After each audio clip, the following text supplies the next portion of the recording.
Olá, pessoal, boa noite, tudo bem? Me escutam Boa bem? noite. Boa noite. Boa noite, Paula, boa noite, Manuel. Roberto, tá me ouvindo direitinho? Tudo certo? Tudo certo, estou ouvindo bem. Boa noite. Boa noite. Bom, pessoal, sejam bem-vindos e bem-vindas aqui à nossa disciplina Introdução aos Estudos Históricos.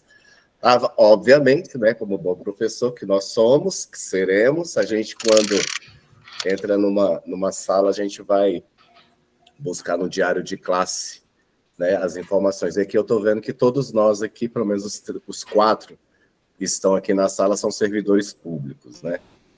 Então, assim, eu acho que o Manuel o Roberto também, e a Paula é. A Paula, eu acho que é da área de saúde, o Roberto, se eu não me engano, não sei se é federal, e eu não sei se é o Manuel, agora eu estou confuso. GDF? GDF. Roberto é GDF e o Manuel, então, é federal, né, Manuel? Federal. Isso, então tá, então vamos lá. Gostei do testemunho de vocês, porque vocês escolheram o curso de História. Eu sou o professor Cláudio Amorim, sou formado em História, sou mestre em Educação pela Universidade de Brasília. Também sou pedagogo, tenho aí algumas especializações na área de docência, na área de Educação à Distância e Direitos Humanos.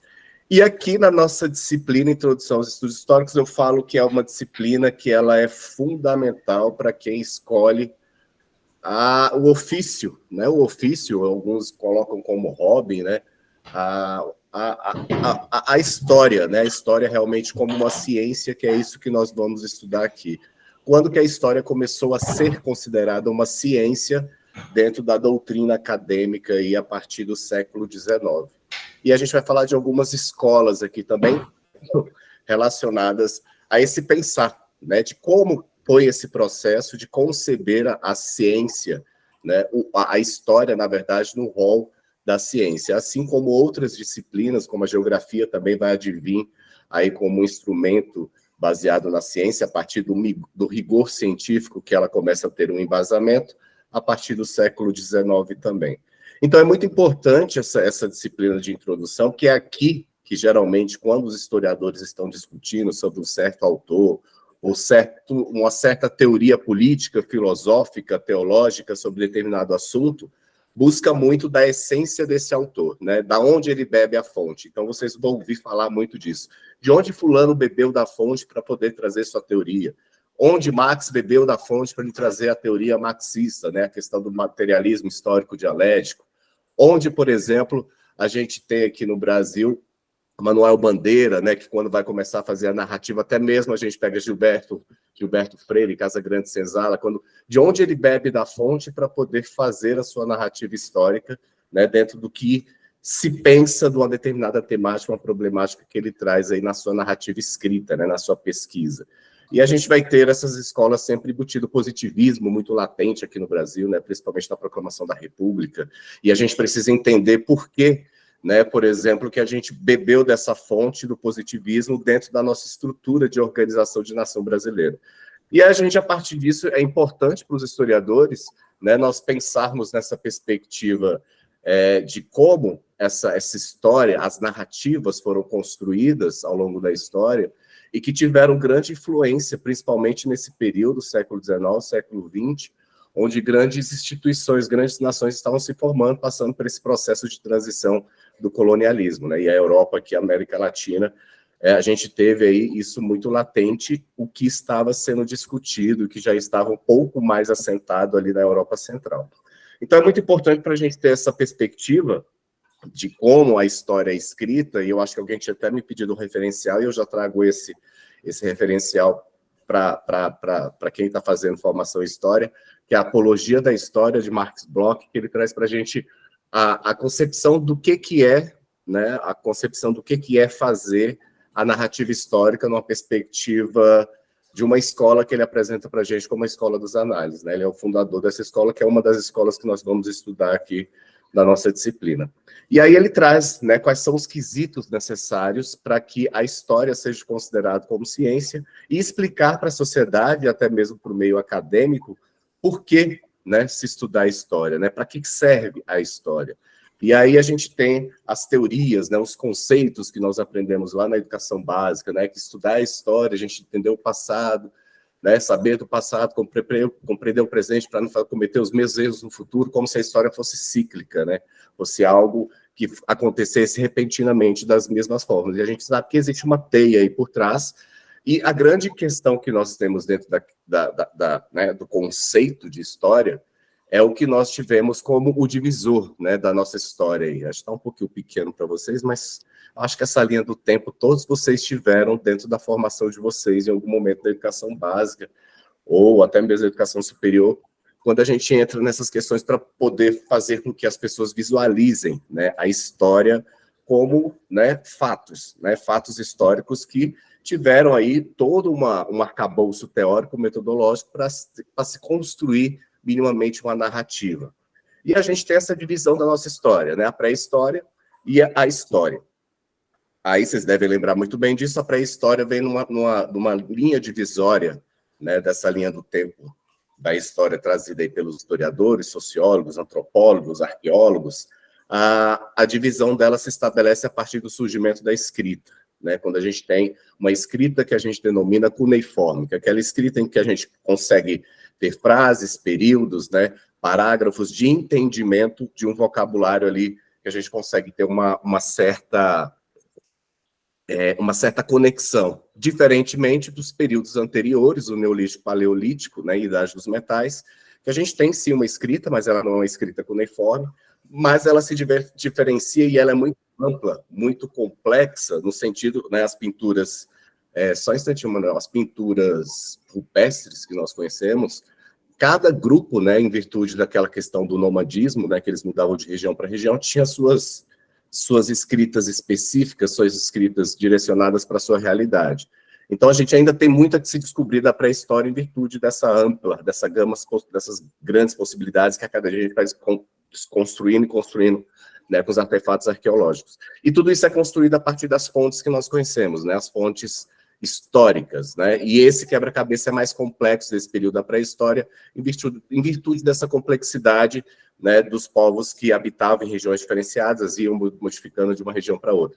E a ausência de uma escrita cuneiforme que a gente vai ter ali com as primeiras civilizações, aquelas que a gente estuda, principalmente aquele no currículo brasileiro, que é as primeiras civilizações, a grega e a romana, numa perspectiva que nós temos mais informações, né, de como essas civilizações se constituíram e o princípio ali que a gente vai conhecer de democracia, de legislação, a partir daqueles escritos, né, os principais que nós conhecemos, Ilíada e Odisseia, que vão trazer para a gente a narrativa de como era o cotidiano dessas civilizações, e daí por diante a gente consegue ter uma linha mais esclarecida da história. E aí a gente tem essa divisão, né, dentro desse contexto da linha do tempo. E só lembrando, né, aquilo que Max Bloch traz para a gente, até da perspectiva que a gente vai estudar um pouquinho mais para frente da Escola dos Análises, que apesar dessa linha do tempo, ela não se constitui em tempos e períodos específicos, em datas pontuais e em tempos pontuais, né? A gente sabe que existe uma teia, né, dentro da análise histórica, quando ela vai sendo descrita, e esse é o papel do historiador, ela vai sendo descrita e vai sendo desvendada as teias de relação que vai acontecendo nessa transição de um período para outro, até agora denominado. Diga aí, Manuel. É só uma dúvida, me atrapalha um pouco com o algarismo romano, mas ali em cima, onde tem X e V, é X e X ou X1V mesmo? Opa. Não, isso aqui, na verdade, era até um negócio que eu estava fazendo para tirar isso aqui. Eu até descrever para vocês. Isso aqui é X e X. Ah, tá. Eu me atrapalho com o algarismo. Não, mas é até bom você tocar. Eu ia tocar neste assunto. Cadê você? Eu ia tocar neste assunto com vocês, até porque, isso é natural, ter essa questão dos números romanos. Deixa eu ver se eu consigo aqui. E aí, pessoal, até trazendo um pouquinho, puxando isso aqui um pouquinho que o Manuel trouxe, dos séculos, né? E alguns isso é comum, a gente ter um pouco dessa dificuldade, quando a gente está falando aqui né, do período. Vocês sabem disso, né? É uma coisa que a gente estuda uma vez ou outra lá na educação básica, né, no ensino fundamental, mas traz para a gente um pouco dessa dúvida. Quando a gente está falando do século XIX, Tenham sempre em mente, quando a gente está falando do século XIX, a gente está falando sempre de um período, talvez, anterior, está transcendendo ali. Quando a gente está falando do século XIX, a gente está falando de 1901 até 2000. Né? Vai ser sempre do 01 até o primeiro número do próximo século. Então, quando a gente, né, traz essa perspectiva do século, é só uma ilustração aí da gente saber que quando a gente está falando do século 22, vai ser a partir do 101, né, até 200, e, por exemplo, o século 23, do 201 até o século 300 e daí por diante. Né? Então, é só para a gente relembrar um pouquinho disso, para a gente não ficar um pouco perdido, que isso vai ser da vida de vocês. Essa é uma disciplina do começo do curso, e essa é uma dúvida que às vezes pode ser recorrente de vocês, mas que vocês agora vão ver muitos séculos, né? Então é só para a gente... que bom que você tocou nesse assunto, que bom que eu estava dando aula para outra turma, que eu uso o mesmo slide, e eu deixei isso aí. Mas é bom a gente sempre recapitular isso, tá? Então, se vocês tiverem dúvida com relação aos séculos, sempre tem essa perspectiva, né? A partir do 1, a gente está seguindo um século à frente. E aí, quando a gente volta aqui para a nossa linha do tempo, nessa divisão aí da história da pré-história, em virtude desse grande acontecimento, marco civilizatório, que é o surgimento da escrita cuneiforme, a gente consegue ter uma narrativa mais precisa dos acontecimentos da história, né? E aí a gente tem, dentro desse arcabouço, né, e eu sempre falo que esses momentos de transição trazem em voga toda uma contextualização da sociedade, o movimento que ela se estabelece, né, de forma a se desenvolver, né, ao longo da sua evolução, e a gente tem as divisões, né, dentro da história aí, da história antiga, como eu falei anteriormente, aqui no Brasil nós estudamos Grécia e Roma, né, as duas primeiras grandes civilizações que nós temos aí como civilizações obrigatórias dentro de um currículo nacional comum brasileiro, né, na verdade é BNCC, Base Nacional Comum Curricular, que traz ainda, desde sempre, né, desde antes da BNCC, que é um documento, um currículo que é comum para toda a sociedade, para todos os estudantes, mas antes nós tínhamos os parâmetros curriculares, que trazia também essas duas civilizações como duas civilizações primordiais dentro, né, do que a gente vai falar de educação básica brasileira com relação à unidade curricular de história. Então, a gente tem essas civilizações, que é marcada aí, né, pelo surgimento, primeiro, da escrita e, posteriormente, com as primeiras grandes civilizações, as chamadas polis, né, cidades-estados. A gente vai ter essa estrutura de uma sociedade, logo em seguida a gente passa por um período chamado período medieval, né, que para alguns, né, do período posterior, que é o da Idade Moderna, também ficou conhecido como Idade das Trevas.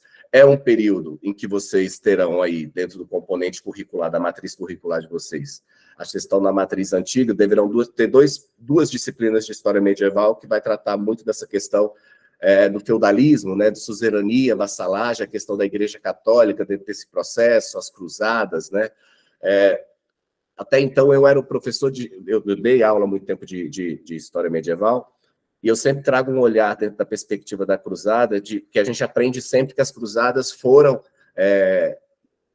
revoluções, revoltas, né? Foram guerras, foram 8 séculos, né, de cruzadas. Então nós tivemos 8 grandes cruzadas aí, quase 1000 anos, e cada uma delas teve uma forma diferenciada de agir. Então a gente tem muito essa perspectiva de que as cruzadas saiu, né, dizimando povos, né, para angariar novos fiéis, e na verdade as cruzadas também favoreceram por um aspecto econômico que permitiu o surgimento de uma classe chamada classe burguesa, né, aí no finalzinho da Idade Média, que são os comerciantes, né, que vão ter contatos com outras culturas, né, com outros artefatos, com outras especiarias, e vão trazer e começar a ter essa comercialização, e isso vai favorecer uma nova classe econômica, que é a classe burguesa, e essa classe burguesa, então, começa a disputar ali entre o clero, né, e a nobreza, a questão da estrutura nacional, né, da questão de impostos ali relacionada ao comércio exterior, nessas relações de comércio internacional.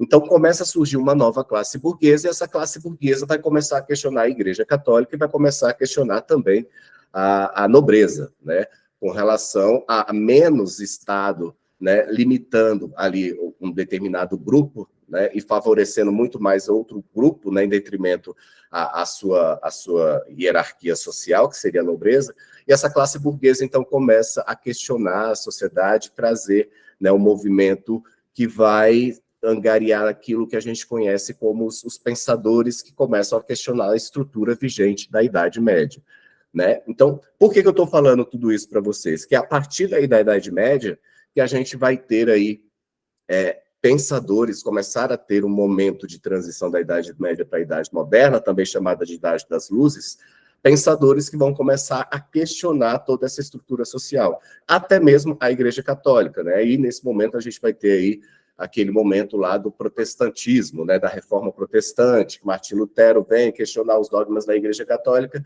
e aí começa, então, a ciência novamente a emergir dentro desse processo, e tirando toda aquela concepção trazida da Igreja Católica de que tudo era uma providência divina, que tudo era uma vontade divina.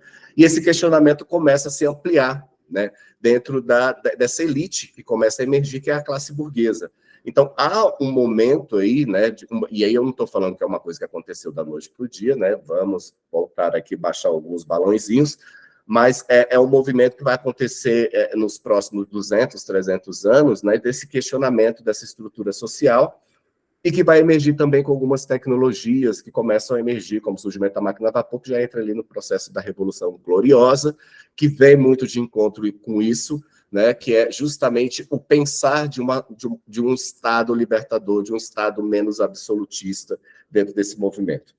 Por que eu bato nessa tecla? Porque é justamente nesse enfervilhar, né, para a gente entender de onde surge esses pensadores que vão começar a pensar agora a história como ciência, a geografia como ciência, né, trazer de volta, ampliar aquilo que estava, né, que a Igreja Católica deixou por debaixo dos panos, que era todos os pensamentos que vinham e que tivemos ali, que foi construído da Idade Antiga, né, dos pensadores, dos filósofos gregos e romanos, Aristóteles, Platão, porque a Igreja dizia que aquilo não era prudente, né, para a sociedade, mas sim somente o que Deus dizia ali nas suas palavras, né, escritas pelos seus apóstolos. E a gente vai ter essa nova categoria de sociedade que vai começar a questionar esses dogmas da Igreja Católica, esses movimentos que se explicam tão somente na vontade divina. Ah, porque o imposto aumentou porque Deus quis assim, né? E aí isso era a força motriz disso, né, na Idade Moderna, ainda era o absolutismo. Né? Vocês devem ter ouvido falar muito nisso durante a vida, né, de vocês aí de vida, que o absolutismo é a detenção do poder na mão de uma única pessoa, né? O legislativo, o executivo e o judiciário, que não cabe aqui, né, que são outras características, mas basicamente seria isso, todos os poderes, todas as decisões, e ainda, por cima de tudo, o rei absoluto tinha ali, era a representatividade divina de Deus na Terra. Então, né, era realmente poder absoluto. E essa contestação dessa estrutura social começa a emergir, né, tentando explicar por que essa sociedade precisaria ser modificada, e aí os iluministas vêm com esses pensamentos, trazendo à tona a estrutura de como a sociedade poderia ser explicada diante de uma reconfiguração, de uma narrativa histórica que pudesse entender como que a sociedade chegou àquele determinado, né, aquela situação. E como que os povos poderiam se reestruturar, se reorganizar, né, a partir das colônias que estavam deixando de serem desfeitas, né, que é um exemplo claríssimo aqui no Brasil, que a gente vai ter isso, né, séculos depois de toda essa discussão lá na Europa, né, quando nós vivenciamos ali no século XIX, 1880, né, finalzinho ali, a nossa proclamação da República. E aí a gente vai beber dessa fonte, daquilo que já estava latente ali na Europa, e aí quando eu falo da Europa, a gente precisa ter em mente que quando eu estou falando dessas potências, né, do século XVIII, do século XIX, a Inglaterra ainda era uma potência muito grande, né? Tudo isso que a gente tem, né, a título de conhecimento sobre os Estados Unidos, né, que ainda é a grande potência mundial, variando um pouco aí entre a China, né, que a gente está tendo esse movimento aí agora, a Inglaterra era representante mundial desse poder, né, econômico e estrutural, e até bélico, né, dentro né, do arcabouço mundial, né, quando se pega como referência que tipo de nação nós queríamos, né, e nós fomos beber da fonte desses pensadores iluministas, né, do século XVIII, do século XIX, e que nós vamos ter ali como principal bandeira o positivismo, que veio dessa questão trazida aí por essa nova classe social europeia, que é a classe burguesa, né? E aí, quando nós estamos falando de narrativas, né, de história, né, a gente precisa tocar no ponto aqui que são as fontes históricas, né? O que são, na verdade, essas fontes históricas, né? Nós temos as fontes históricas que é a nossa ferramenta, né, a nossa base elementar, né, a nossa matéria-prima, né, para construirmos como historiadores e historiadoras uma resposta para uma determinada problemática ou para uma determinada lacuna, né, que ainda possamos, né, discutir sobre. E aí, dentro da perspectiva das fontes históricas, né, vocês já devem ter ouvido falar, com certeza, nisso a gente tem aí as tipologias, né, das fontes históricas. São as fontes históricas materiais, né, que são todas aquelas palpáveis, né, que nós temos aí ao longo da história, desde a pré-história até a nossa contemporaneidade. Temos as fontes dentro dentro das fontes materiais, nós temos uma subdivisão que são as fontes escritas, né? Os papiros antigos, as correspondências, até a cartografia, né? Os primeiros registros, né, de grande produção aí realizados pelos jornais, os registros documentais, né, que a gente tem aí ainda em museus e cartórios. E isso nós estamos produzindo o tempo todo, né, pessoal? As não escritas, que são os objetos, as pinturas, as obras de artes, né, as fotografias, até mesmo os artefatos arqueológicos encontrados aí, né, por outros produtores de conteúdo. E a gente vai ter também as fontes orais, né, que é aqui que eu gosto de bater um pouquinho dessa tecla, que a fonte oral é muito utilizada pelos antropólogos, né, principalmente quando eles vão pesquisar alguma civilização mais longínqua, né, quando eu tive amigos antropólogos na UNB que passaram foram 2 anos e meio numa tribo indígena no Amazonas, para a tese de doutorado, e a construção da tese dele foi toda baseada em fontes orais. A grande questão que nós temos aí, e talvez a fonte mais delicada que nós tínhamos, né, com relação à utilização das fontes orais, que é aquela narrativa que é passada, né, de geração para geração, que são aqueles contos que são, né, narrados de um determinado grupo, de uma determinada civilização. A grande dificuldade que nós tínhamos anteriormente é aquilo que a gente entende, aquele conto popular, né? Aquilo que se conta, quem conta um conto aumenta um ponto. Então, essa narrativa, ao longo do tempo, passado de geração para geração, ela vai se quebrando um pouco dentro das narrativas humanas, né? Mas, entretanto, nós temos hoje recursos tecnológicos, né, que favorecem que essa narrativa seja mais fidedigna, né, uma vez que ela fica aí armazenada. Então, ao longo da nossa história, a gente vai incluindo aí tecnologias, ferramentas que vão servir como registros históricos para a nossa narrativa. Então, tudo aquilo, quando a gente fala de fontes históricas, isso é um dos principais conceitos, né, trazidos aí pelas escolas que nós começamos a estudar aí na unidade 3 e 4, mais a fundo. Todas elas partem do princípio de como essas fontes históricas, né, o que nós utilizamos para poder juntar as nossas narrativas e criar a nossa resposta, né, defender a nossa tese de um determinado assunto, ela parte no primeiro momento de onde nós vamos buscar, né, tais informações para embasar as nossas perspectivas teóricas, né, os nossos conceitos, as nossas teses.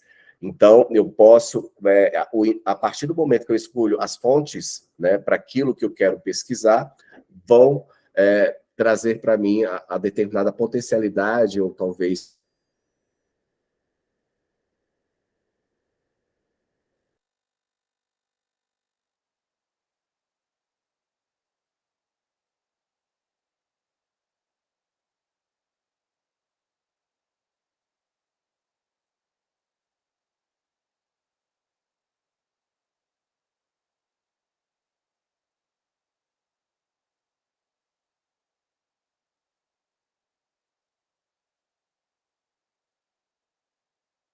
nós pensamos nessa perspectiva desses lugares simbólicos, desses lugares que nos trazem referência a uma perspectiva de conhecimento, né, de interpretação de um certo espaço, né, de uma certa funcionalidade, e que tem ali esse simbolismo contextualizado, materializado, são os considerados aquilo que a gente chama dos lugares de memória, que também são elementos de pesquisa para o historiador. Quando nós estamos falando de da teoria da história e historiografia, a gente remonta, né, no período logo no final do que nós chamamos ali da Revolução Industrial. Por isso que nós temos aí dentro do nosso conteúdo a questão do marxismo, que também passa um pouco dessa perspectiva, passa um pouco, não passa, e bastante dentro dessa perspectiva, desse olhar, dessa categoria, né, que é a classe trabalhadora, mas também envolve outras teses, né, dentro do conceito que ele apresenta para a gente, que não é simples, né, a gente falar de marxismo.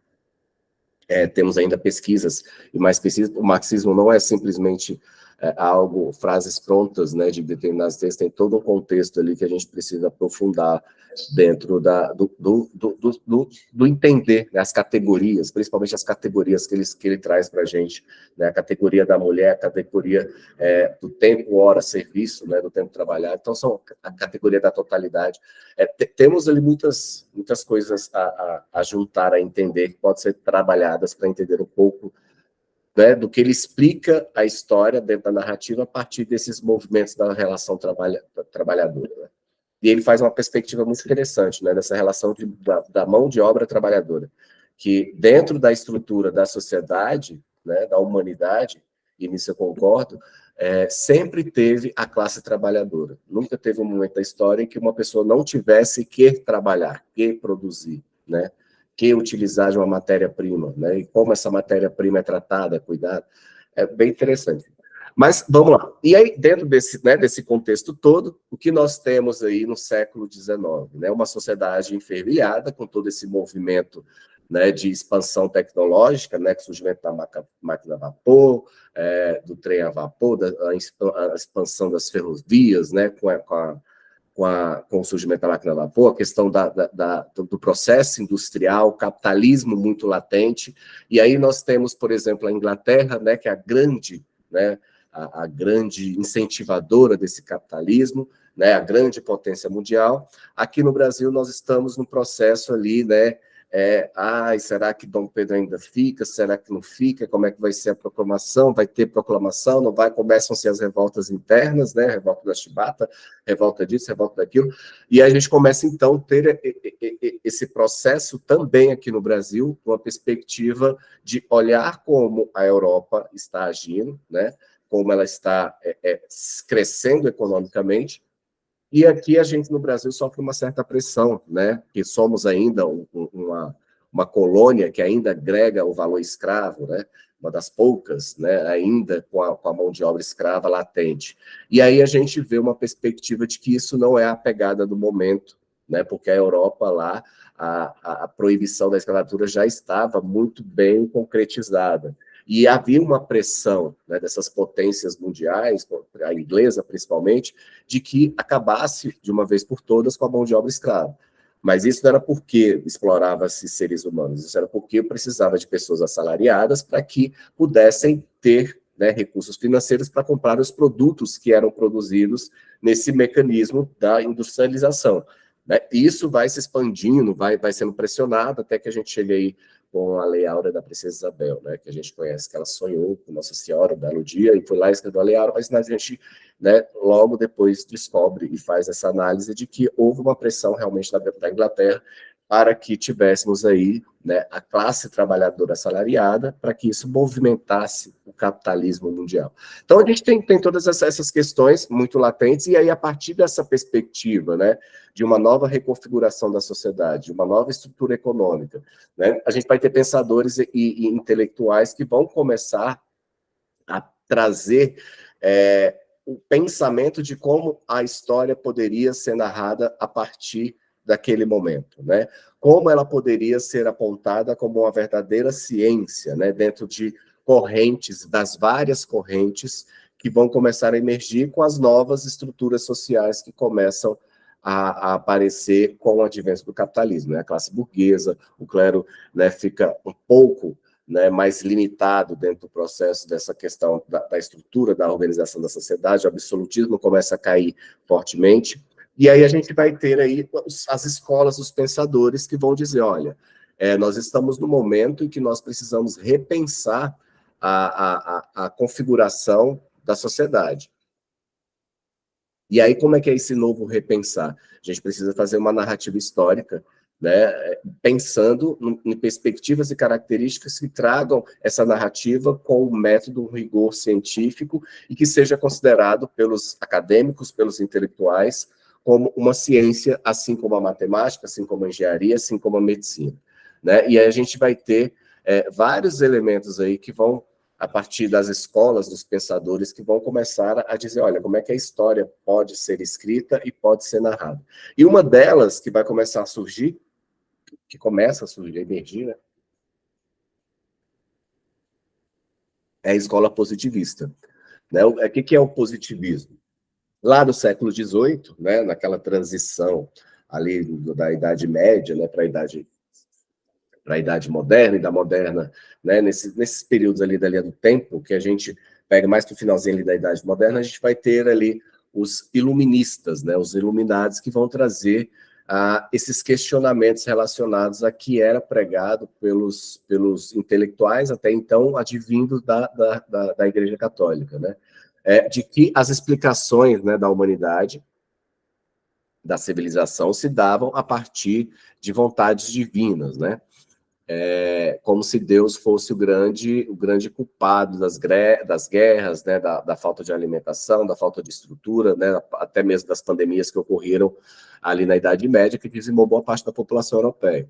A gente vai ter aí uma questão relacionada à Revolução Industrial, como eu disse anteriormente, né, o surgimento aí da máquina a vapor, das ferrovias, né, tendo uma grande expansão, né, econômica, permitindo a expansão econômica entre né, estados e territórios mais longínquos. Os navios vão sofrer uma grande evolução aí com a ampliação das tecnologias voltadas para a vela, né, que é a ampliação das velas, os telégrafos, o crescimento, enfim, até o surgimento dos meios de comunicação começam a ser muito latentes aí, né?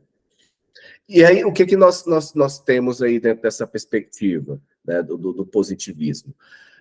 Nós temos uma estrutura, né, e ela é muito influenciada por uma perspectiva francesa, né, onde a gente teve um embasamento numa tradição que buscava, porque a gente teve ali no século XVIII, a Revolução Francesa, né, que foi a queda de Bastilha, a gente também teve a questão da Revolução Gloriosa. Então, são movimentos que vão contra a questão do positivismo, ou a questão do absolutismo, e que o positivismo vem trazer aí, dentro de uma perspectiva teórica, né, trazida pelo grande pensador Auguste Comte, né, ele vai trazer para a gente que o Estado, a estrutura da sociedade, da humanidade, a organização da humanidade, passou ao longo da história, até ali naquele período que eles estavam vivenciando, século XIX, por 3 períodos, né, o Estado que ele é concebido, né, organizado, estruturado, numa perspectiva teológica, né, em que assume ali o papel dos seres humanos a partir de uma perspectiva de fenômenos naturais e sociais, porque ele não existia ainda um Deus, né, como antes do nascimento de Jesus Cristo, né, era tudo muito místico, muito natural. Um outro momento que a sociedade começa a se organizar, né, dentro do seu processo evolucionário, né, de evolução, exatamente. É um estado metafísico, onde surge ali a concepção do divino, né, que é o Deus, né, o Deus ou os deuses, né, que é uma representatividade divina, e um outro momento que é um momento positivo, né, onde se estão vivendo, né, que é justamente essa renúncia da estrutura da organização de um Estado-nação, uma perspectiva voltada para o bem e para o mal, mas sim numa perspectiva de trazer a razão, né, os critérios científicos para se explicar a sociedade e se reorganizar economicamente, politicamente, socialmente uma determinada nação. Né? Então, traz essa prerrogativa, esse olhar do Estado positivo, né? menos um Estado religioso explicado por uma necessidade divina ou por uma justificativa divina, mas mais embasado pela ciência, mais embasado pela estrutura da organização da sociedade, mais embasado nos poderes de decisões dos grupos envolvidos. Então, essas 3 leis do Estado explicam como que a sociedade se organizou até então e que neste momento, né, em que eles começam a pensar essa nova perspectiva da narrativa das civilizações, eles trazem aí um olhar voltado aí para a questão, né, de um Estado forte, promissor, né, que tem as suas características, que tem uma identidade própria, E para se contar, né, para se contar a perspectiva de um determinado fato histórico, nós deveríamos aí valorizar determinados pontos, né, da história como um fato, dentro da sua narrativa, né? São fatos específicos que vão trazendo, como, por exemplo, os heróis, né, da pátria, né? Então, quando nós falamos dessa perspectiva, né, do positivismo, que a gente vai aprofundar um pouquinho as características deles, a gente está falando de uma escola, né? Essas escolas, não pensem que é uma sala de aula que tem um grupo como se fosse um cursinho, um curso superior, né, uma linha filosófica. Na verdade, são pensadores que trazem uma linha filosófica, né, de uma escrita, de uma narrativa, e que esses pensamentos são, né, construídos na defesa de uma narrativa, né, que vá de encontro a um método a ser utilizado para que ela seja considerada como ciência. E o positivismo vai muito desse encontro. Então, o positivismo, ele prega dentro da narrativa histórica, para o historiador, para quem quer escrever, fazer um estudo pesquisado, aprofundado sobre um determinado período da história, vai trazer muito os elementos que eles chamam de elementos chaves, né? O protagonismo. Há sempre um protagonista dentro do processo, né, de um fato histórico. Se eu falar, por exemplo, da Revolução Gloriosa, eu tenho um personagem imperial, né, da nobreza específico de um determinado estado que vai, né, estar ali presente, muito latente dentro da questão da narrativa histórica, daquele determinado período. Ou trazer, por exemplo, no caso da história do Brasil, né, a gente bebe muito dessa fonte quando nós trazemos aí o Grito do Ipiranga, né, o Grito do Ipiranga. A professora Leila da USP, né, que vocês já devem ter visto falar muito dela, ela traz muito essa perspectiva desse Grito do Ipiranga, né, como essa narrativa histórica brasileira foi construída, né, a partir até mesmo dentro do próprio quadro. Quando você olha o quadro, você analisa que ali tem um positivismo muito latente, que é colocando a responsabilidade, o protagonista na mão de uma única pessoa, que era ali quem estava gritando, né, dando o grito do Ipiranga. E, na verdade, sabemos que aquela narrativa foi construída a pedido, né? Então, são as narrativas históricas que são contadas a partir de um único fato, e percebam que, na maioria das vezes, é um fato, é a construção de um personagem masculino que está à frente do processo, né, que é uma representatividade de um Estado, né? Então, a gente vai ter sempre, dentro do positivismo, este olhar, né, dos heróis nacionais, da simbologia, das potências transformadoras, né? Então, esses pensadores, como Auguste Comte, como Emile Durkheim, como Foster, né? E aqui no Brasil a gente tem Benjamin Constant, Euclides da Cunha, né? A Anísia Florestan traz para a gente essa perspectiva dessa narrativa histórica, né? O grande protagonista, e a partir desse protagonista as coisas foram acontecendo, sem levar em consideração, por exemplo, o que as escolas de análise vai pregar como uma narrativa histórica, que ela deve levar em consideração outros elementos, né, como cultural, né, como geográfico, como biológico, né, como a narrativa das minorias, dentro desse contexto, para poder termos mais elementos de entender esse movimento, né, dentro da escola. Então, o positivismo traz muito dessa questão, né, que um Estado positivista, né, ou que a história, para ser contada, para ser organizada, para chegar, é preciso primeiro, né, para que eles cheguem ao progresso, é preciso se organizar a sua história, organizar a sua narrativa, organizar-se como Estado, organizar como poder, né, e aí muitas vezes também vem embutido aí a questão do absolutismo nessa teoria. E aí o positivismo bebe dessa fonte, né, que há necessidade de se fazer uma narrativa a partir do olhar, né, de grandes movimentos da sociedade, de grandes personagens, bebendo aí da fonte sempre as simbologias trazidas pelo Estado nacional, né, a questão do hino, a questão da bandeira, a questão, né, da língua falada, da língua, né, daquele povo, a língua natural daquele povo. Então, o positivismo prega muito disso, né? E o principal dele é isso, né? Que o Estado, ele precisa se organizar para que ele consiga chegar ao progresso. Por isso que a gente fala que a gente bebeu muito da fonte do positivismo, que era uma linha que estava em ascensão na Europa, quando o Brasil proclama sua república, né? E aí a gente vai organizar o nosso Estado muito bebendo dessa fonte, que tanto que tem lá na nossa bandeira, né? Ordem e progresso, né? Então, a gente tem aí, dentro do positivismo, essa questão de que a história, né, uma dos primeiros quesitos, né, quando se escolhe uma fonte, uma fonte histórica, né, uma fonte para se fazer, construir uma narrativa histórica, a gente precisa levar em consideração esses elementos, os principais elementos que angariaram aquele movimento para aquela época, ou para aquele ponto cabal que nós estamos buscando, né, pesquisando, trazendo uma solução para o problema.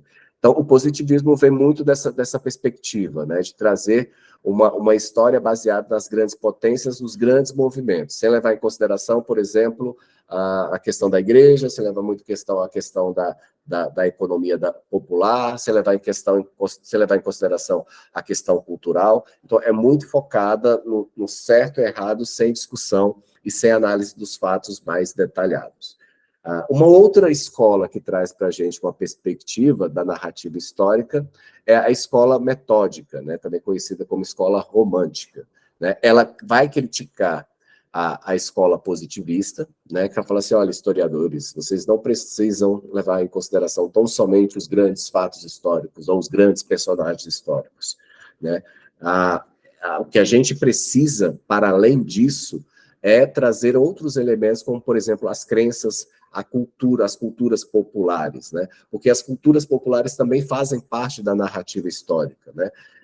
O sentido da língua, o sentido da geografia, da identidade coletiva se faz muito mais presente do que o simples fato do grande herói, das grandes potências, das grandes, né, ações revolucionárias, né? E aí, essa perspectiva do romantismo já tenta falar, olha, tá, tudo bem, eu quero falar de um determinado imperador, mas eu preciso entender que, para além das decisões do imperador, ele tinha um cotidiano, né, e tinha, né, outros elementos sociais que servem de embasamento para a construção dessa narrativa.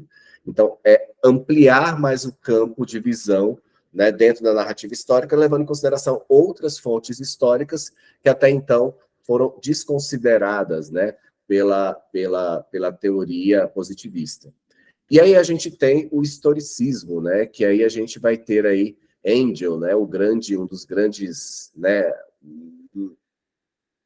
pensadores que trouxe essa questão da teoria dialética, né, que a dialética é o que ele tenta trazer para a gente de uma forma bem complexa, mas é bem simples. É quando, segundo Engels, a gente tem que ter uma tese, uma antítese e uma síntese para depois a gente desconstruir a nossa tese. O que ele quer dizer com isso, né? É um pouco aquilo que ele chama de relativismo histórico, né? Que ele fala que dentro do processo da narrativa histórica nós nunca teremos uma verdade absoluta, né? Porque existe um movimento constante toda vez que nós aprofundamos, né, as nossas pesquisas, as nossas fontes bibliográficas, seja aprofundando na cultura, seja aprofundando num determinado personagem heróico trazido ali, por exemplo, né, defendido tanto pelo positivismo, como qualquer outros elementos, né, que a gente vem estudar, primeiro a gente tem que entender como que esse movimento se dá dentro da nossa narrativa, né, e para isso eu crio uma tese, né, e aí, ao tentar justificar a minha tese, eu tenho que questionar para dizer se ela é verdadeira ou falsa, né? Ou se não tem verdade, nem tem falsidade nas minhas respostas.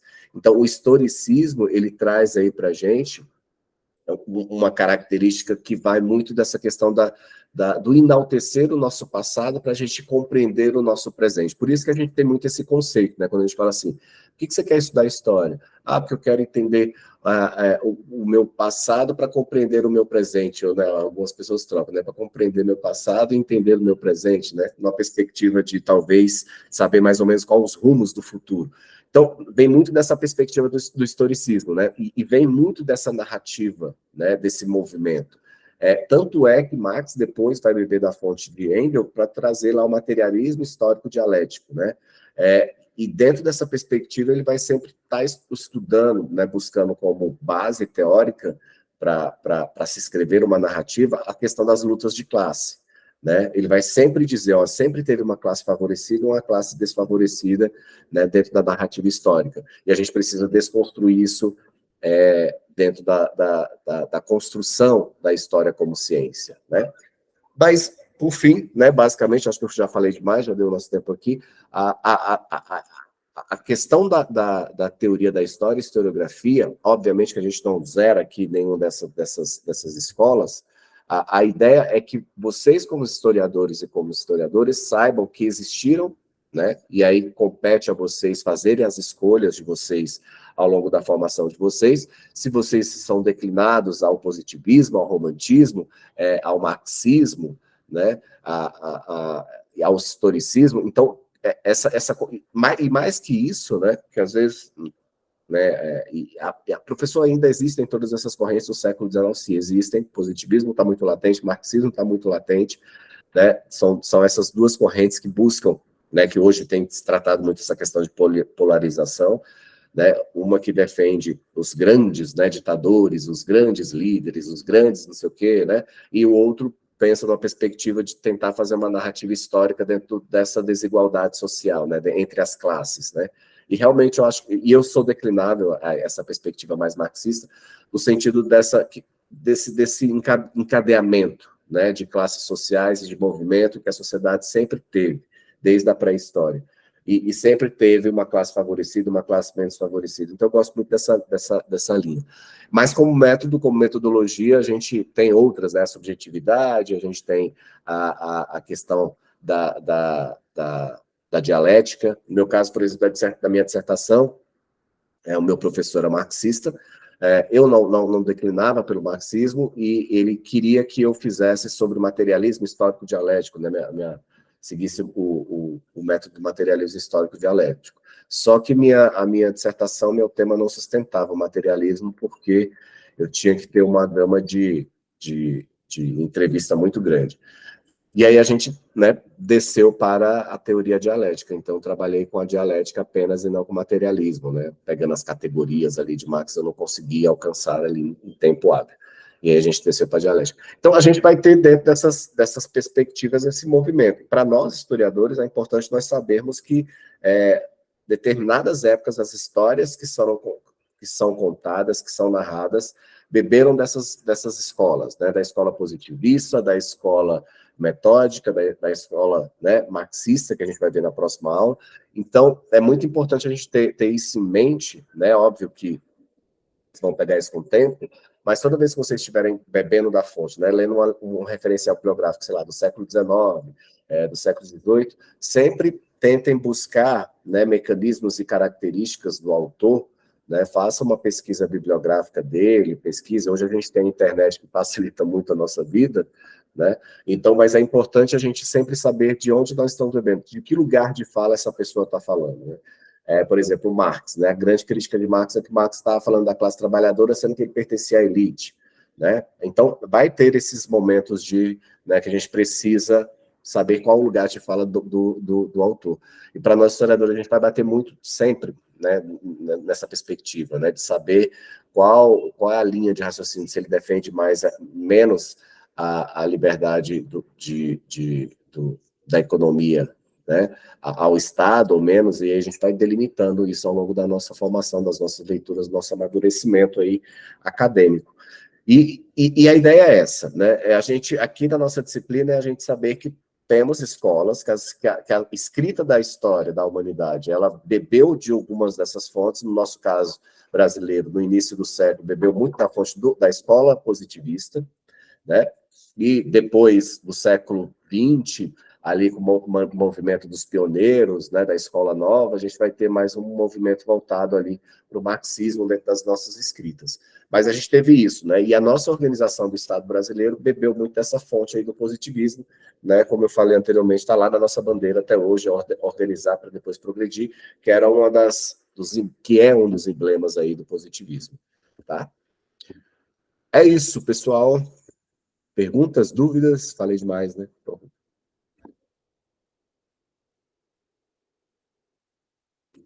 Andressa, Roberto, Manuel?